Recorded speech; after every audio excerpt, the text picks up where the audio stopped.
What would you be willing to dig through, meter by meter, in darkness and in silence, knowing that discovery meant imprisonment, or worse, if someone you loved was on the other side? In 1962, a group of young engineering students in West Berlin answered that question with a shovel, a basement and 135 meters of earth between themselves and the people they were trying to save. Tonight, I am here with Rowan Hartsteele.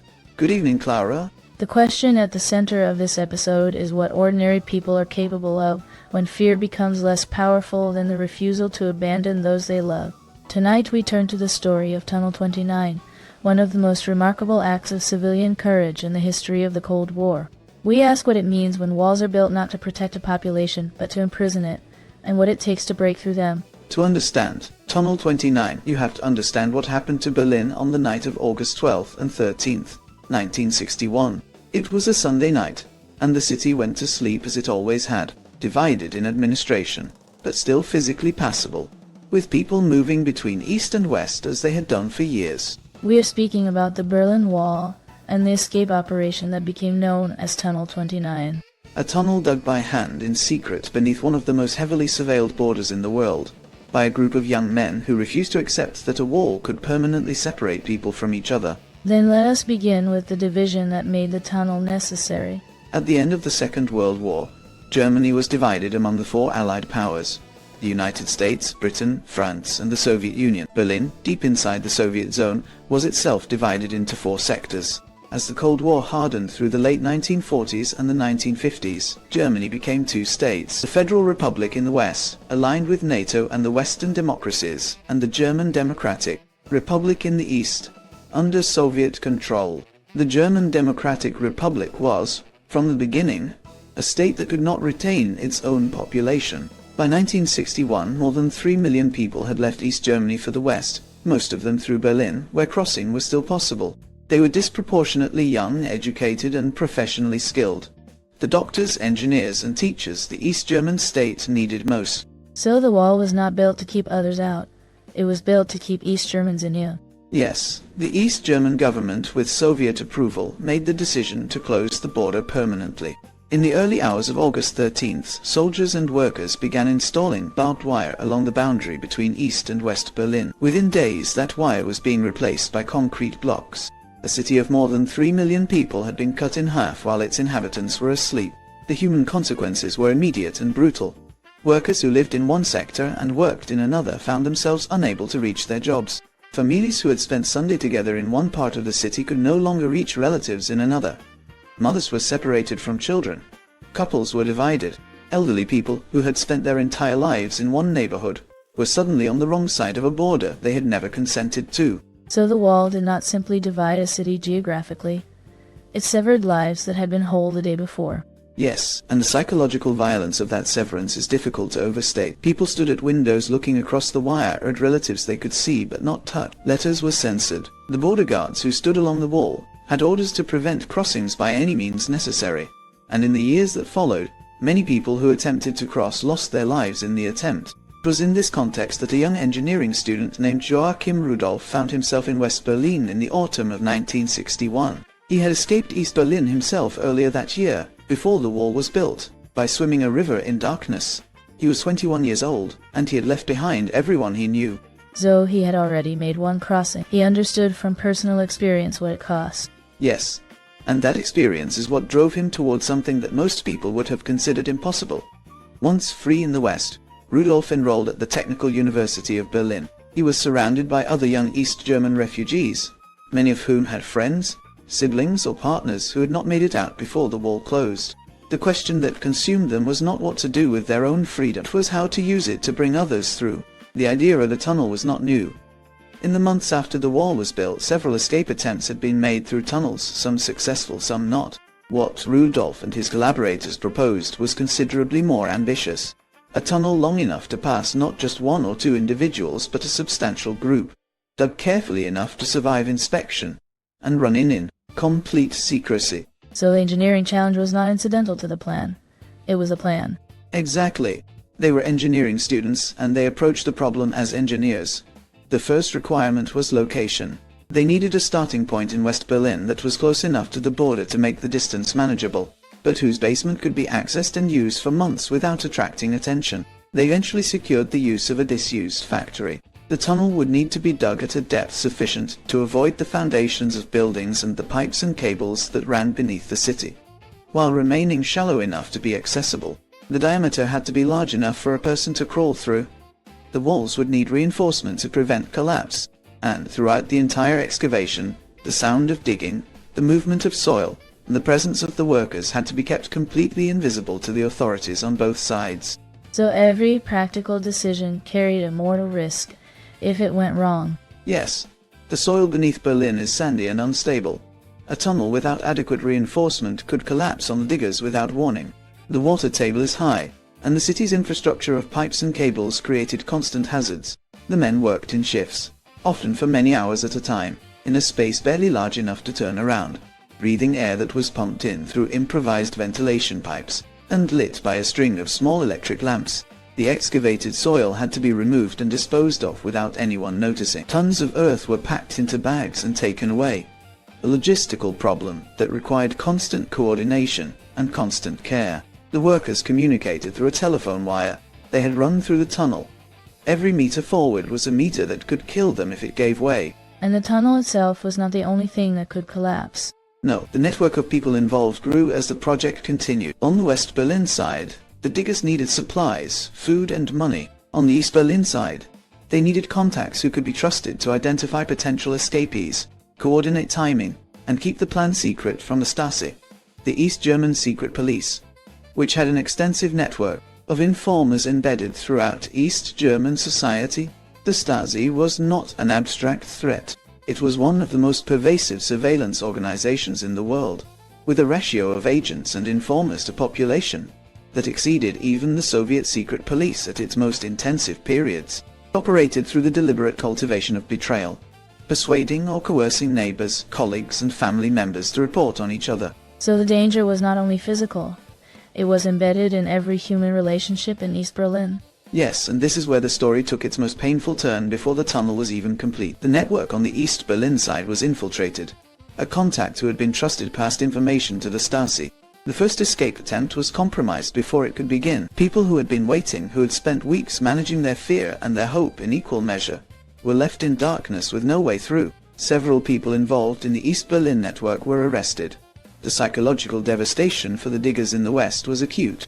Months of physical labor, of claustrophobia and exhaustion and near collapse, had produced nothing but exposure and danger for the people they had been trying to save. So the question became whether to continue at all. Yes, and this is the moment that defines what kind of story Tunnel 29 is. They decided to continue, not because the odds had improved, but because stopping meant accepting that the wall had won. They returned to the tunnel, which had partially flooded in the interim. They pumped out the water, they reinforced the walls, and they extended the tunnel farther than it had originally been planned to go.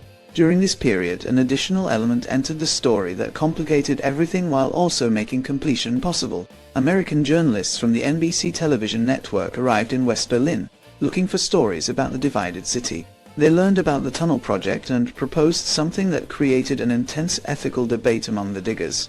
NBC would film the entire operation, including the escape itself, and in exchange would provide $15,000 to fund the completion of the tunnel. So the presence of cameras became inseparable from the possibility of the escape itself. Yes, the debate among the diggers was genuine and serious. Allowing cameras into an operation that depended entirely on secrecy introduced a new category of risk. The footage, if captured by the wrong people, could end everything.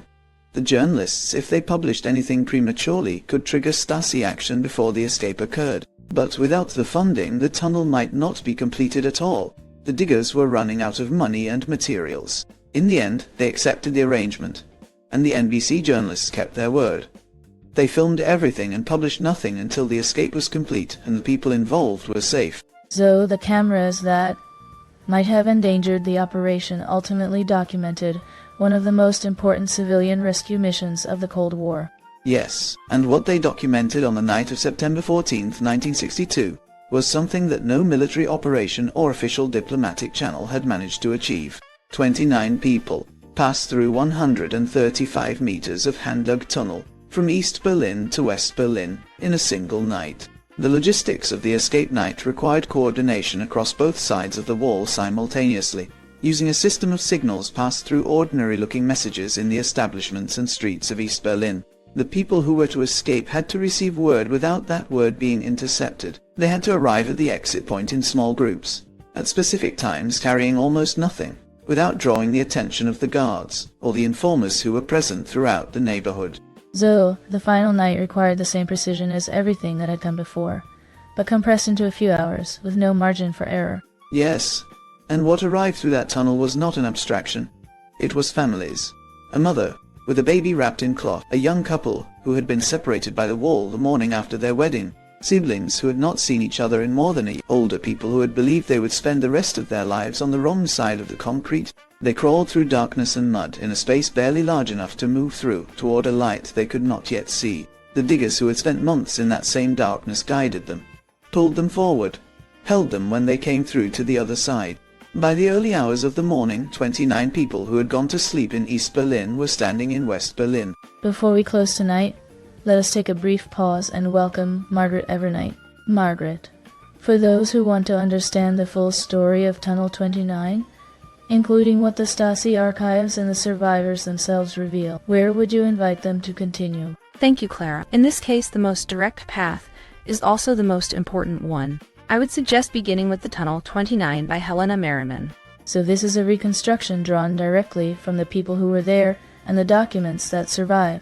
It is. Merriman had access to the Stasi archives that were opened after German reunification, and she conducted extensive interviews with the surviving participants on both sides of the tunnel. The result is a gripping reconstruction of the operation in its full complexity, including the infiltration, the failed first attempt, the ethical debates, and the escape night itself. And does the book give equal attention to the people who are waiting on the East Berlin side, not only the diggers? It does, and that is one of its great strengths. Merriman follows the lives of the people who were trapped in East Berlin, showing what it meant to wait for a rescue that might never come, to manage hope and terror simultaneously, and to trust people you could barely simultaneously communicate with. The book insists that the story belongs equally to those who dug and those who crawled. So reading it gives you both the engineering and the human reality of what was at stake on every side of the wall.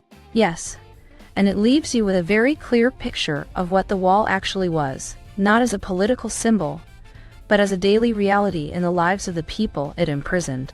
Thank you, Margaret. That is a thoughtful place to pause tonight. Thank you, Clara.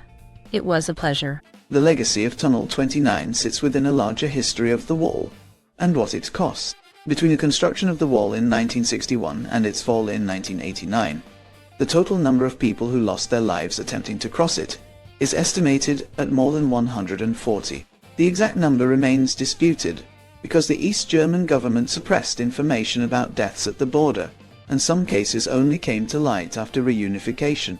The tunnel operations, of which Tunnel 29 was among the most ambitious and successful, represent a category of response to the wall that came almost entirely from ordinary civilians. The Western governments, including the United States, had made clear that they would not take direct action to tear down the wall. The official position was that the wall, however unjust, was a matter for the German states and the Allied powers to manage through diplomacy.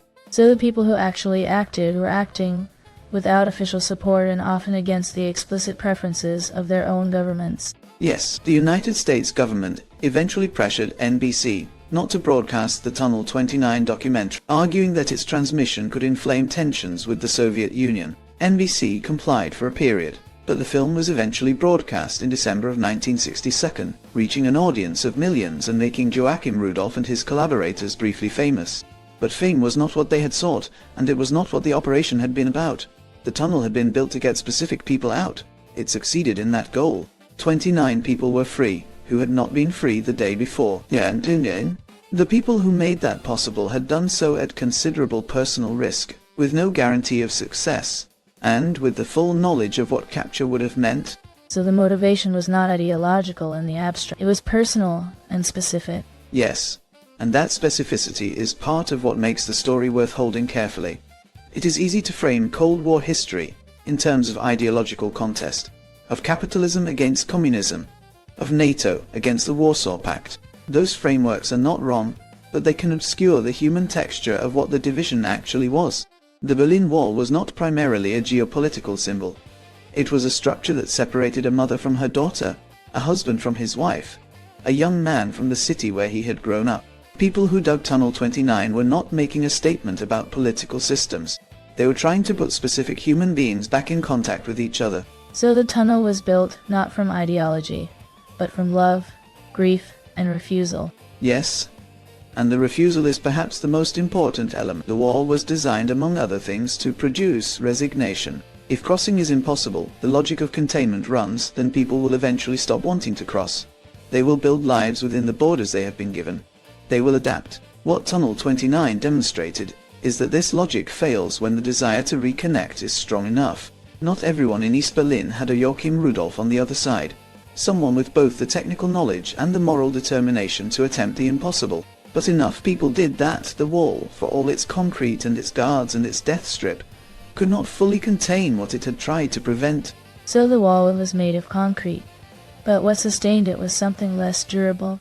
Yes, fear. The wall depended on people believing that crossing was impossible, that resistance was futile. That belief held for many people, for many years, but it was not universal, and it was not permanent. When the wall finally came down in November of 1989, it fell not because a government decided to remove it, but because enough people had decided simultaneously and publicly that they were no longer willing to be afraid of it. The fear that had sustained it for 28 years dissolved in a single evening, and the concrete followed. So what does the story of Tunnel 29 tell us about where that kind of courage comes from? It tells us that it does not come from extraordinary people, in the sense of people who were born different. Joachim Rudolph was a 21-year-old engineering student. His collaborators were his peers, equally young, equally uncertain of the outcome, equally aware of the consequences of failure. What distinguished them was not that they were fearless. It was that they acted despite the fear. The specific form of their action was shaped by who they were, engineers with technical knowledge and access to tools. Another group of people in the same situation would have found a different form. What was not specific to them was the decision to refuse passivity, to treat the situation as something to be responded to rather than simply endured. So the lesson is not that we need to be like them. It is that they were already like us. Yes. And that is perhaps the most important thing. The story of Tunnel 29 leaves behind. Freedom often survives not because great powers decided to protect it, but because ordinary people decided that the cost of inaction was higher than the cost of risk. That decision is available to ordinary people in every generation, in circumstances that vary enormously but that share the same essential structure. The Berlin Wall was built from concrete, but what truly sustained it was fear. And fear, however deeply it is engineered into a system, can be broken. It was broken 1 meter at a time in the dark, by people whose names most of the world did not know, who were trying to put a family back together before morning. Thank you for staying with us tonight. And thank you, Rowan, for guiding us through the wall, the tunnel, and the night that 29 people crawled toward a light they had not been certain would be there. They dug 135 meters by hand. Every meter was a choice made again. That is what courage actually looks like, not the absence of fear, but the decision to keep digging. If this conversation stayed with you, you are welcome to like, comment, and subscribe. You will find other episodes here where history, ideas, and power are approached slowly. Until next time, stay with us.